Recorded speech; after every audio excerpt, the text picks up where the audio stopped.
Hi everyone, this is Phil Travis, and this week's lesson is on the Gilded Age, which is probably most appropriately dated from 1870 to 1900.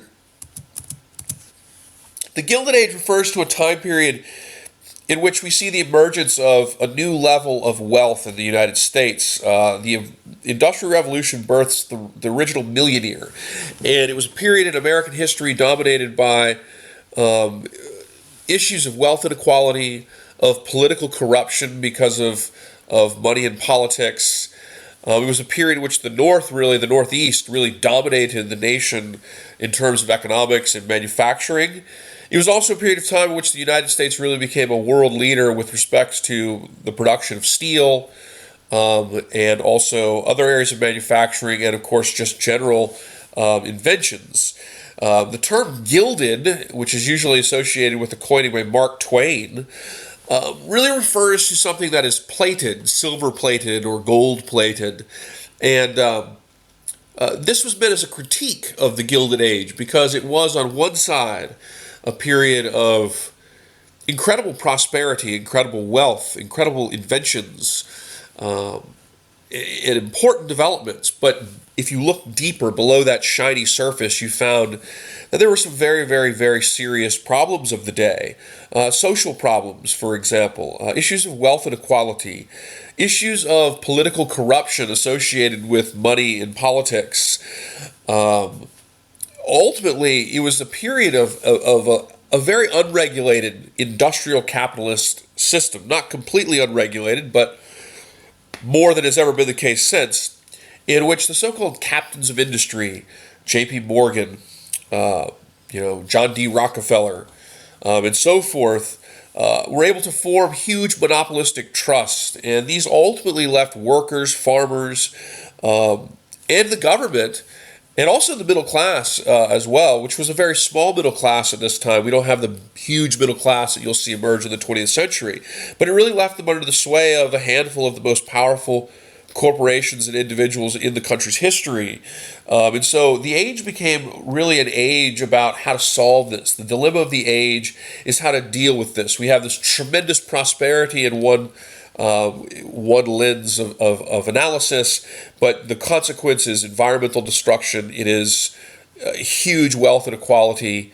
It is exploitation of workers, from children workers up to coal miners, people working in the steel industry, and so forth. And of course, ultimately, the government was really at the behest of these trusts. And so this really became the issue of the age, how to deal with this. So some of the major issues of the Gilded Age are issues that pertain to economics, to monopolies, to environment, to policy and dealing with monopolies, trade policy, economic policy, the issue of political corruption, and of course social issues pertaining to wealth inequality and poverty and working conditions, as well as to issues of unionization. So let me just talk about these for a minute. So with respect to economics, economics were very important, obviously, during the Gilded Age. The United States used to go through boom-bust economic cycles, and this was a product to a large degree of the fact that there was very little sort of federal control of the market, okay? And so you would have boom cycle, and then the bottom would fall out, and you'd have a depression. During the Gilded Age, there was a depression every 20 years. There was a depression in 1873. There was a depression in 1893. So that was a very big issue, these boom-bust economic cycles. There's also the issue of the currency. During much of the Gilded Age, the currency was deflated, meaning there wasn't as much of it out there in the market. And as a result of that, this became a very huge issue for farmers, because farmers, as well as many lower and middling people, didn't control the money supply, and so there's less money out there. And so the rationale that they had was that if they could inflate the currency, you'd have more money out there, and that would mean you'd be paid more for your services or your good, and you would have more spending power, as well as saving power. The currency was deflated because we were on a strict gold standard. And so people in favor of inflating the currency pushed for greenbacks in some cases, which was the idea of paper money not backed in any precious metal. There were others who pushed the silverite issue, which was the issue of backing your currency in silver and gold and thereby inflating the currency.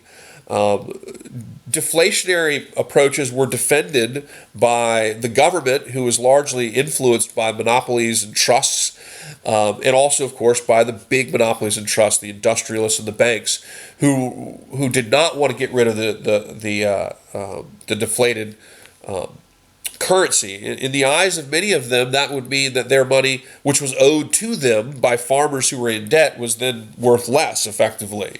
So there was this divide in the country, and it was a very intense divide. Farmers, in some cases, that pushed for inflationary practices would have viewed J.P. Morgan, who was kind of like the banker's banker of the day. They would have seen J.P. Morgan as almost equivalent to the devil. Because they saw J.P. Morgan as controlling the economy, and the nature of the economy was directly, in their view, hurting them. So the issue of the currency, whether to inflate it with silver or with paper money, not backed in a precious metal, or to keep it deflated, just to leave it dictated by the presence of gold, basically, was a huge key issue during the Gilded Age. Of course, also, the tariff, and connected to the tariff, the issue of regulating trusts or monopolies. The great industrialists, people like the railroad magnate Commodore Vanderbilt, or Andrew Carnegie, the steel magnate, or John D. Rockefeller, the oil magnate, these powerhouse captains of industry were able to become so in part because the country protected their industries. During the Gilded Age, and this was largely because these monopolist trusts were an extremely powerful influencing force in politics, they were granted by the federal government a very protectionist tariff, a high tariff. And the high tariff meant that effectively the major magnates didn't have to compete with international competition. And this meant that effectively they could charge whatever they wanted to charge for their services. Within the United States, too, with respect to monopolies and trusts, the issue of railroad trusts was huge, probably the most significant issue of with respect to monopolies and trusts. These huge folks like Commodore Vanderbilt created these huge railroad monopolies where effectively a group of individuals controlled all of the railroads, say, in the Northeast. And this meant that you had no competition, and so they would provide rebates for people that were contributors or associates or affiliated political groups. And then you would sock it to your opponents, the farmers who were pushing for greenbacks, for example, and had to pay extra money to, ship their feed to market on a railroad. So railroad trusts were a huge issue during the Gilded Age. Of course, also environmental destruction, and this is not a long-term hindsight. Environmental issues became a major issue during the Gilded Age, and in fact, all these issues we're talking about now will be addressed by the progressive era.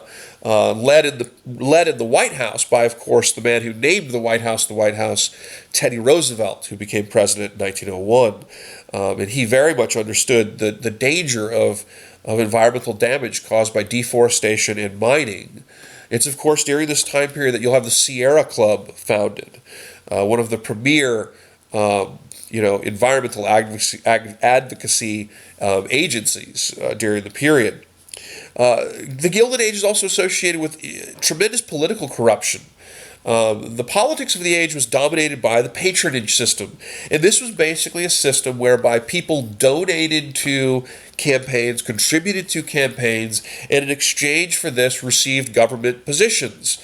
This was how the government worked. You basically bought your way into politics in a lot of ways. And if you wanted political leaders to do something that was in your interest, but not necessarily in the interest of the people, you literally just paid them off. And that was really the way the system worked. It was corrupt, and it was not illegal until the election of James Garfield, or at least of his successor, Chester Arthur. There's also huge issues, and we will read about these issues of wealth inequality, poverty, and working conditions that are brought to critique during the Gilded Age, and ultimately will become key changes that occurred during the Progressive era at the beginning of the 20th century.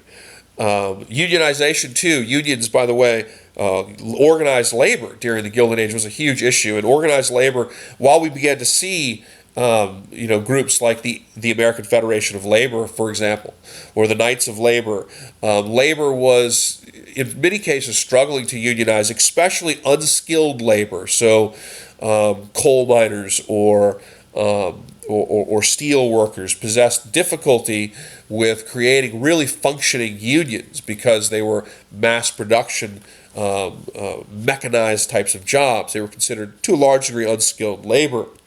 And as a result of that, there were some serious strikes during the Gilded Age. The Homestead strike, in Andrew Carnegie's steel mill in Homestead, Pennsylvania, is probably the most infamous of the strikes during the Gilded Age. And the Pinkertons were called in, and there was a battle between strikers and Pinkerton detectives.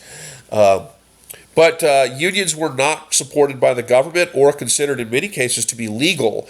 And so the government during the Gilded Age almost always sided, well, not almost always, always generally sided with business over labor. And, trusts had all kinds of ways to keep people from unionizing. They would make you, sign oaths that mandated that you would not join a union. If you did, they would blacklist you, so nobody else would hire you. They would use force sometimes, and in some cases they would use force in conjunction with, state or federal force into matters, such as the Pullman strike of 1894 during the Depression of 1893-1894. So, in a way, this is fair. And in a way, it's not fair. And I want to take a few minutes with the rest of these slides to discuss several of the major presidents of the Gilded Age, and maybe we can consider whether or not these presidents are really forgettable presidents. So during the Gilded Age, the presidents of the Gilded Age, which are really refers to Ulysses S. Grant, Rutherford B. Hayes, James Garfield, Chester Arthur, Grover Cleveland, Benjamin Harrison, and then Grover Cleveland again. The presidents of the Gilded Age are oftentimes called the forgettable presidents because they didn't see their role as regulatory, and they saw themselves as only needing to protect business. And so the idea of having an activist executive branch, an activist president who's sort of engaged in being the driving force in fundamental social changes was just simply not the way that it was during the Gilded Age.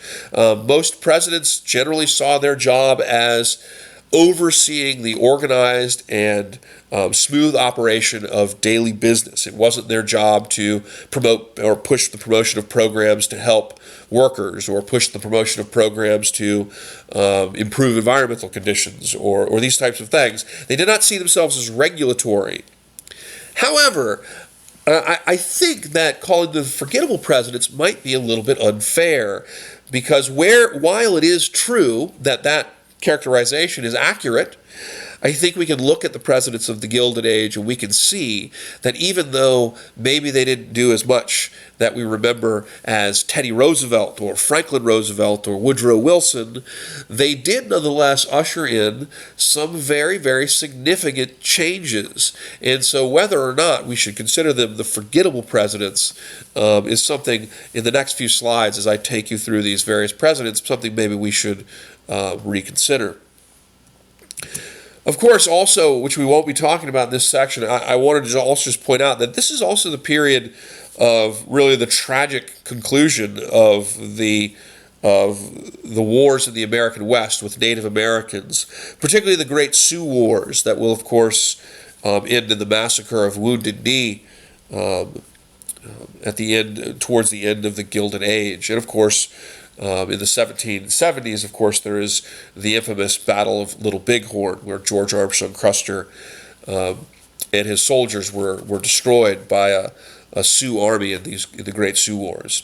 So ultimately, of course, this is a very devastating time in the American West, and it's devastating for the fact that it is a period of intensifying warfare on the frontier that ultimately results in the real subjugation and destruction of the culture of Native Americans. 1890 is usually considered the closing of the frontier, and that meant that it was the period when which the old wild West had sort of come to an end, when the West ceased to be entirely open range, though I know there's still some open range areas in the West, and where the West ceased to be a place only populated by pioneers, when the West became to be a place that was no longer embodied entirely by war with Native Americans, as the Native American wars, like the Great Sioux Wars, were really brought to very tragic conclusions.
Here we see pictured one of the products we see pictured James Garfield in the upper right.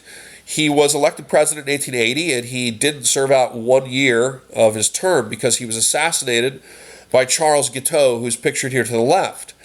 This assassination was, even though Garfield, as president, didn't have a chance to do much, but this assassination was very, very significant for a fundamental change in the American political system during the Gilded Age.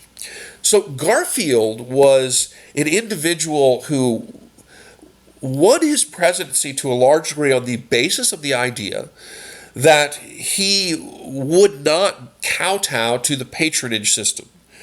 The patronage system was a system whereby political employment, political jobs, political incentives were doled out for political support. And so you had figures, particularly groups like the Conklingites, who were headed up by Roscoe Conkling. There was also the half-breeds that were headed up by James G. Blaine from Maine. Roscoe Conkling was, of course, from New York, and he was the kind of controlling influence. He was also in the Senate for a period, but he was really most significantly the controlling influence of the New York Customs House. And the New York's Customs House, because of what it dealt with in trade, was a perfect place for people to be doled off, to skim off the top, monies off the top for corruption within the political system. And so James Garfield actually sort of misled Conkling in the election of 1880, suggesting that he would effectively award Conkling for his support and all of the votes that Conkling would there bring, and he would reward Conkling with control of the New York's Customs House, is what Conkling wanted, and an appointment to run the Customs House. And Garfield implied that maybe he would do this, and then Garfield became president and had no interest in doling out spoils. And this made Conkling extremely furious, and it also played into the assassination of Garfield.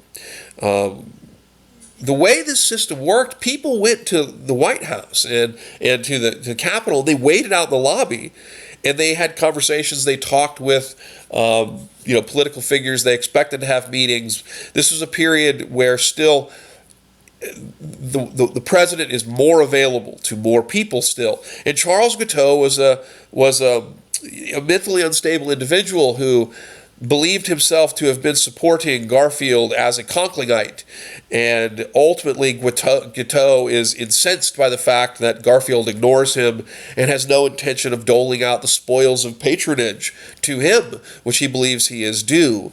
And so Charles Guiteau, again, this is an era where there's less close protection around the president.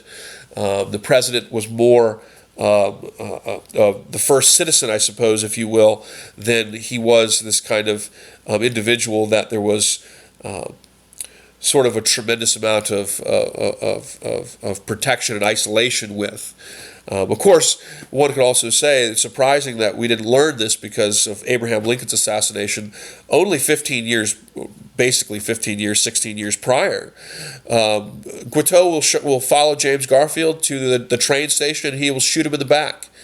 And Garfield will basically be undergoing treatment for several months after the shooting.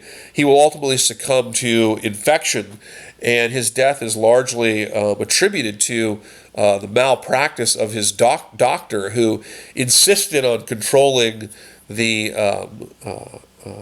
procedures and the care that Garfield received, regardless of other opinions that he generally swept aside.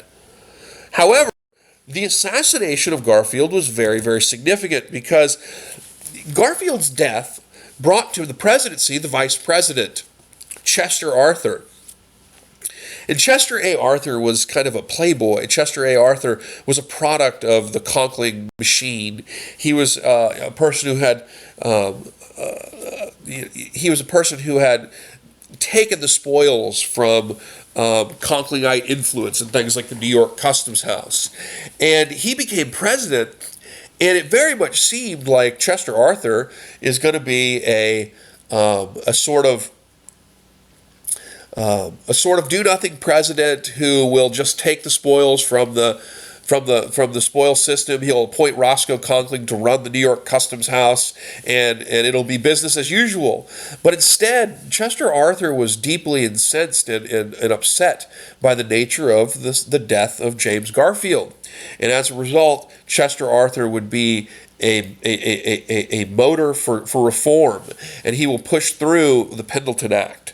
And he will sign the Pendleton Act, which was the first comprehensive civil service reform in the country and made it illegal for the doling out of jobs for one's political allegiance, which usually happened within the government. People were given positions because of, positions within the government because of their allegiance, and it was the way it was. Well, the Pendleton Act changed this. Now, ironically, the consequence of that was then big businesses began to find other ways to influence elections and to use their influence to influence policies with respect to influence policies with respect to issues that they were concerned about, regulations of trusts, tariffs, and these types of things.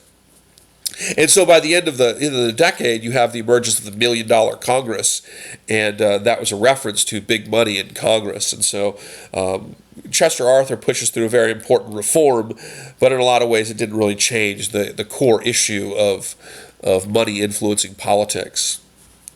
Roscoe Conkling, of course, was furious by this development, it is indeed an example of Chester Arthur being a product of the very system he was reforming.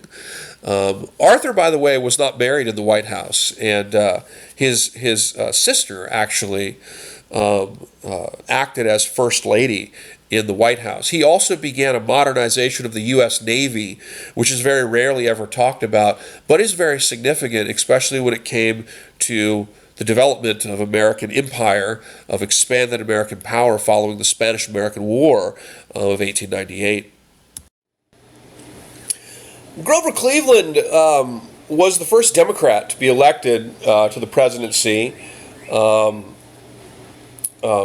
since the Civil War had ended.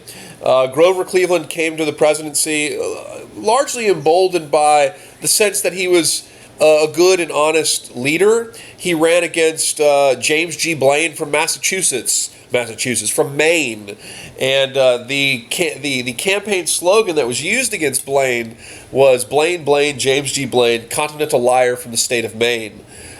James Blaine was a member of the so-called half-breeds patronage group, similar to Roscoe Conkling's Conklingites, and he was not a popular character.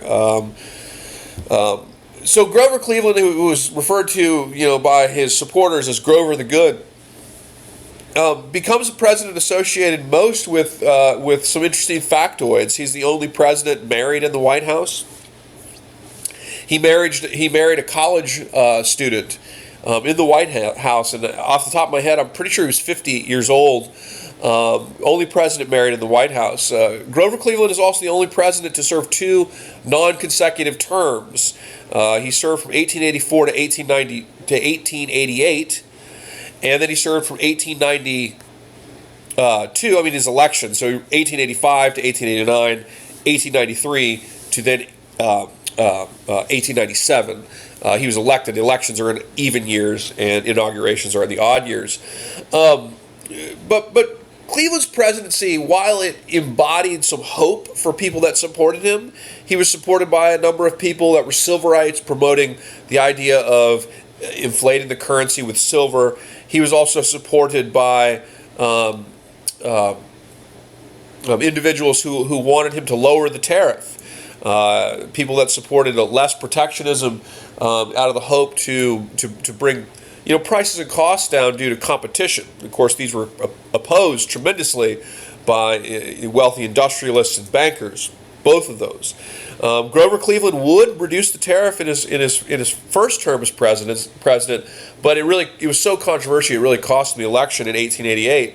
The election of 1888 was one of the closest elections in the history of the United States, and it should be said it's one of the elections where the winner, in this case Benjamin Harrison, did not actually obtain a popular vote majority, but rather won with an electoral majority only. The Gilded Age is associated with some very close elections. People in the Gilded Age tended to vote party lines, and so elections tended to be very, very close.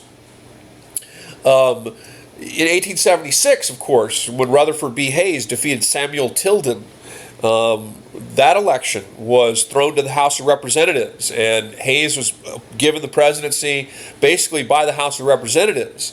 And with that, he became complicit in what some have suggested is the Great Compromise, a deal to allow the South to return to a more status quo white rule in exchange for their not protesting his position as president. 1888 was not that controversial, but it was still a presidential election where Grover Cleveland won the popular vote, but Benjamin Harrison, the grandson of William Henry Harrison, ultimately won without a popular majority, but with the Electoral College. Grover Cleveland will come back and win the presidency in 1892. He served from 1893 to 1897, and that term was just disastrous for Grover Cleveland. In 1893, 1894, the country suffered a tremendous depression. It was the worst depression the country had ever experienced, and remains only surpassed by the Great Depression still to this day. There was a currency crisis. The government was going bankrupt because of the manner in which the Sherman Silver Purchase Act had been implemented. The Sherman Silver Purchase Act began to exchange silver for currency based in gold, but it didn't change the gold basis for the currency. So you would turn in so there was more currency, but you could still receive gold for it. So it wasn't you could receive only gold for it, and so it wasn't well thought out. And as a result, the country's treasury was being drained, and the country ran a risk of going bankrupt. And in exchange for this, Grover Cleveland would take a loan from J.P. Morgan, which was like the equivalent of taking a loan from the devil for some people in the United States at the time to float the U.S. economy during the Depression, and he drove through against the will of the heart of his Democrat Party.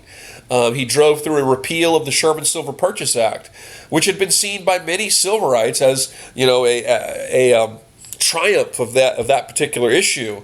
And so it really destroyed his presidency. And of course, the next president would be a Republican, William McKinley, who would be assassinated at the beginning of his second term in 1901, which would give the presidency to Teddy Roosevelt and would really begin the progressive era.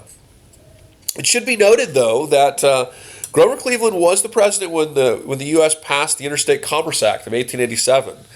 And that was a first attempt, like ultimately the Sherman Antitrust Act, which will be passed in 1890, an attempt to begin to regulate the powerful railroad trusts in the country, the railroad monopolies. And over time, that Interstate Commerce Act certainly would be the basis for giving the federal government greater regulatory powers in the country. So again, maybe these are forgettable presidents, but there are some important precedents that are established during their time in office.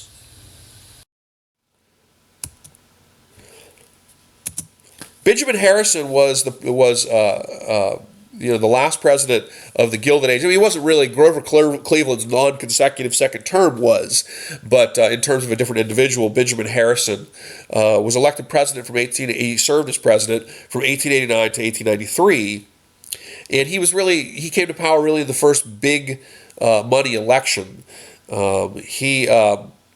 As a result of civil service reform, big business was now contributing massively to American elections, and he came to power alongside a Republican-dominated Congress that was referred to as the $1 Million Congress.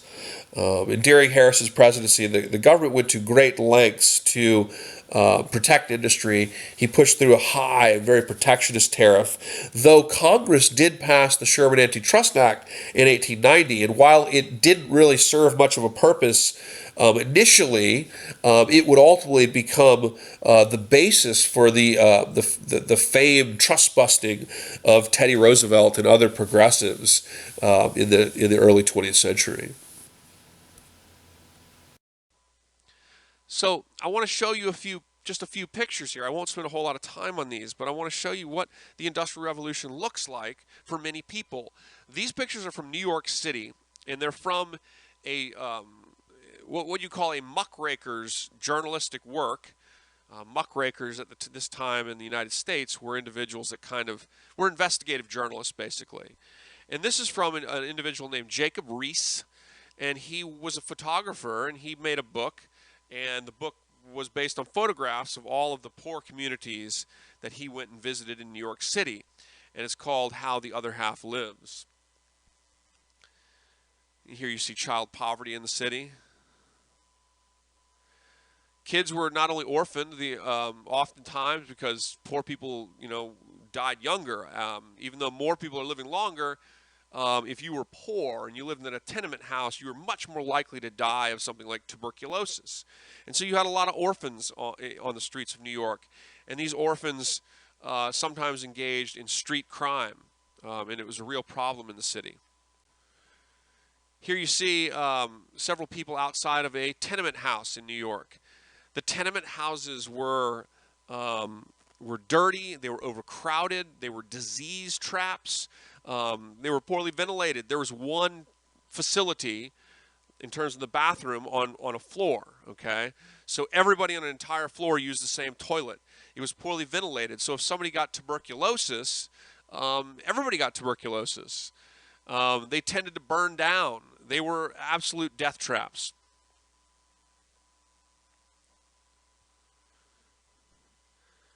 Here's another look outside of a tenement house. And you can see in this tenement house, you can see the electric pole, and that really speaks to this kind of watershed moment in technology, as by this period in the late 1890s or in the late 1800s, you're starting to see the development of newer technologies, electrification in certain places, as well as you see, in some cases, a combustion engine vehicle in the early 20th century right alongside horse and carriages.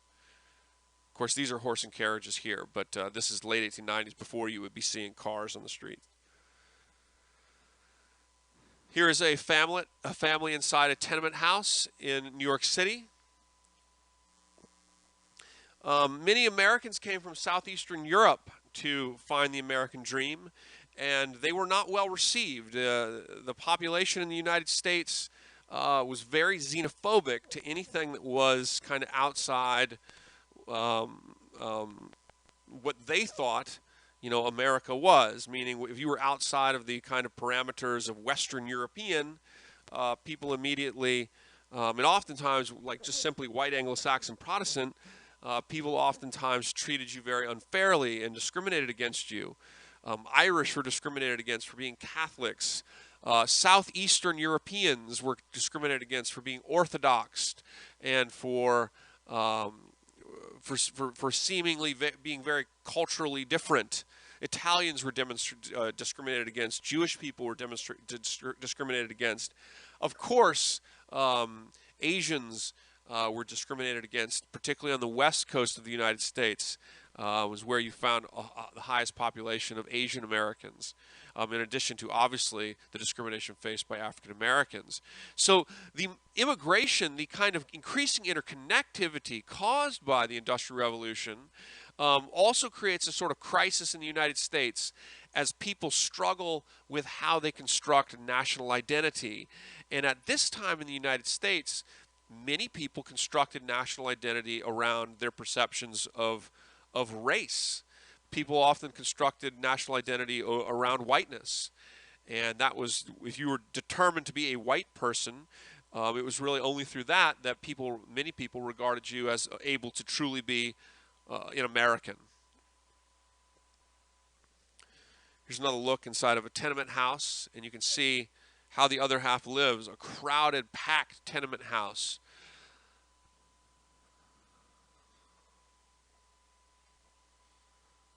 Another picture of the streets of New York in the 1890s.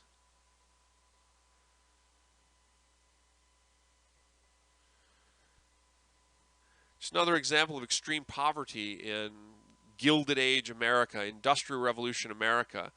This individual is living kind of sort of underneath part of the dump, and you can see the conditions that he lives in. Another example of homelessness, extreme poverty that was chronicled by the muckraker Jacob Riis in New York City in the 1890s, the Industrial Revolution, which produced tremendous wealth in one respect, but underneath the surface also created tremendous inequality, and there was often tremendous problems of poverty. It was from these circumstances that the progressive era will emerge in Europe and also in the United States. This is an unlicensed 10-cent morgue saloon, and they would have called this a black and tan because it was integrated. These were illegal dive bars that you would find in New York City. In here, this is where people that were very, very destitute, impoverished would go. If you were effectively, had no place to live, you worked job to job perhaps, you would go to a 10-cent dive. And a 10-cent dive basically would serve you the leftovers from a legitimate restaurant. And so these were illegal morgue saloons is what they were called. And you could pay 10 cents and you would get a stale, moldy piece of bread. You might get a spot on the floor, maybe even a cot to sleep on. And you would get a drink of the dregs, which was kind of like the bottom of the barrel of the beer cask that the legitimate restaurants would never sell because it was not tasty. It was the bottom of the barrel. It's an example of cots in an illegal saloon. The Industrial Revolution created a real crisis in society. Not only a crisis over, new immigrants coming to the country, but a crisis over, the extremes of inequality. that were existed in the country, the extremes of poverty that existed in the country. Mark Twain coined this age in the United States the Gilded Age, meaning on the surface it's shiny and gold-plated, but underneath it's not what it seems. The Many in society saw there to be a real problem. You have extreme wealth inequality, tremendous wealth at the top, tremendous innovation, which was good, but on the bottom you had a lot of poverty, of want, of extremes of inequality, and this was something that the society had to deal with at this time. Some groups in society dealt with this through socialism. That was their idea. There was a burgeoning socialist movement in the country, led by individuals like Eugene V. Debs, who organized, union strikes to try to help workers collective bargain for better wages. Workers in these unskilled jobs were quite poorly paid. Writers like Edward Bellamy wrote socialist novels. Edward Bellamy wrote a book called Looking Backward. And in the book, the individual in the book falls asleep in this kind of dilapidated, dirty, unfair, unjust, Gilded Age period and wakes up in a harmonious utopian world. Others in society take what's called the social Darwinist route, which we will look at this week in a couple of documents I want you to read.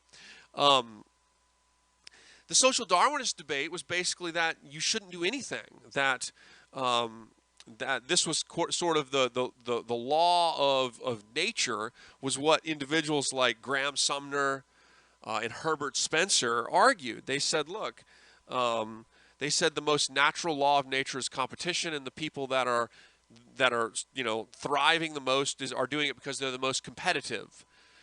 And so effectively, they said the wealth of the most fit should be celebrated rather than be punished with policies that would redistribute wealth. But there's a very significant debate going on in society. Do you redistribute wealth? Do you tax them and improve on the conditions of the lower class, working class peoples or not? The social Darwinists said you shouldn't do that. That would be unnatural to do that. There was a prosperity gospel movement that kind of develops at this time too, led by individuals like Russell Conwell, who used to praise the wealthy for their success, that effectively their wealth was symptomatic of the fact that God had shown their blessings upon them. Similarly, individuals suggested that poverty in some cases was indicative of sin and lack of virtue. And so this is how society is dealing with the issues of extreme wealth inequality in the country at this time. To make this short now, the United States takes a middle road on this, actually. In the early 1900s, you see the emergence of what's called the progressive movement, championed by individuals like Teddy Roosevelt. And the progressive movement sought to regulate industrialists, sought to regulate the sort of laissez-faire industrial system and to regulate it for the best interest of consumers, for workers, and the country as a whole. And so you see with Teddy Roosevelt, William Howard Taft, and Woodrow Wilson, you see some of the most fundamental reforms to the industrial capitalist system that had ever been taken occur during those periods to improve workers' conditions, to protect consumer rights, and so forth. So as we finish out this presentation, I just wanted to show you a couple of political cartoons from the period. Of course, here you see a cartoon depicting Standard Oil, John D. Rockefeller's Standard Oil Trust. Rockefeller was referred to as Old Rockefeller, and he was arguably, almost unquestionably, the most ruthless of all the industrialists. He used a method that we might call horizontal integration that was based on the idea of controlling any and all oil production in the country. You notice the tentacle around the U.S. Capitol building. Trusts or monopolies were notoriously powerful and controlled and dictated much. During the late 1800s, they were indeed more powerful than the government, whose presidents, by and large, believed it was not their job to regulate business. Here's another cartoon depicting the fat cat industrialists and the rest of the U.S. politicians, farmers, workers, etc., cowering before their wealth and power.